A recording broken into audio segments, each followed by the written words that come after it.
자, 여러분 안녕하십니까? 김석입니다. 자, 우리 이번 시간은 17강에 대한 그 핵심 정리를 해보도록 하겠습니다.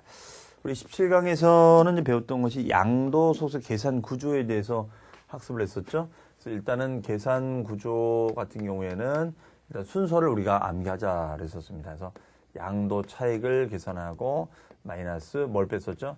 장기 보유 특별공제를 빼주면 되고, 거기서 나오면은 이제 양도 소득 금액 소곱총이 나온다 그랬었죠. 양에서 장기를 빼자.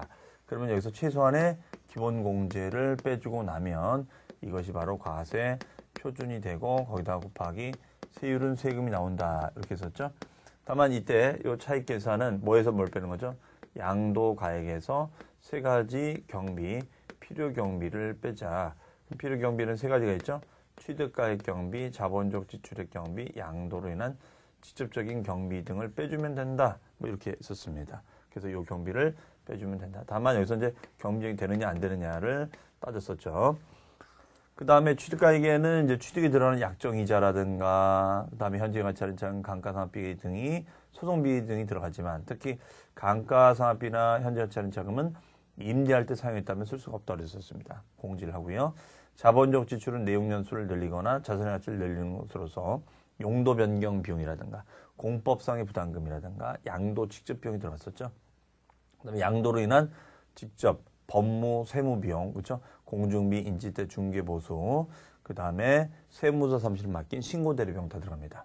그다음에 장기 보유 특별공제는 그러면 우리가 어떻게 하는 거냐? 그건 좀 이따 말씀드리고, 두 번째는 우리 양도 차익을 계산하는 방법은 지금 말한 대로 실지 거래 가액으로 계산하는 방법이 있고 추계하는 방법이 있는데, 실지 거래 가액은 양도 가액에서 취득가액, 자본적 지출, 양도비용, 방금 설명드린 취자형을 빼주면 되죠. 하지만 추계는 우리가 추계 순서가 있었어요. 양도 가액은 추계 순서가 매매사례, 감정, 기준시가로 가고, 그다음에 취득가액은 매매사례, 감정, 환산 또는 기준시가로 가자. 이때 환산가라는 말이 들어간다는 것도 알아두셔야 되는데, 이 환산가라는 것은 취득가액을, 양도가액은 실거래가를 알고 있는데 취득가액을 몰랐을 때 우리가 환산하는 방법을 말합니다. 그 다음에 이제 자본적 지출과 양도비용은 대충 계산하자고 그랬죠. 그래서 계산공제를 적용한다 이렇게 썼습니다. 그래서 계산공제는 취득 당시 기준시가자가 무조건 토지 건물 등이면 3%, 그렇죠. 미등기가 됐을 때는 0.3%가 됐었죠. 네. 그 다음에 이제 세 번째가, 그렇다면 차익을 줄여주는 장특공제는 우리가 어떻게 주느냐. 얘는 요건 자체가 있었죠. 요건이 토지가 있었고요. 건물이 있었고 조합원의 입주권. 다른 조합으로 추정한 것은 제외하고요. 그 다음에 두 번째는 그럼 공제액 계산은 어떻게 할 것인가. 얘는 양도 차익에다가 곱하기 공제 비율 곱하자 이런 얘기 있었죠. 다만 요 물건이 1세대 1주택자 할 때는 매년 8%씩 공제를 해주고요.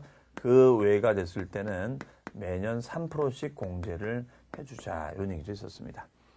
그 다음에 이제 네 번째는, 그렇다면 기본 공제는 우리가 어떻게 되느냐. 얘는 첫 번째가 자산별 공제가 아니라 소득 유형별로 공제가 되는 것이고요. 두 번째는 연 250만 원 공제가 되는 것이고, 세 번째는 요 기본 공제는 보유 기간을 따지지 않고, 그 다음에 자산의 종류도 따지지 않겠다 이런 얘기 있었습니다.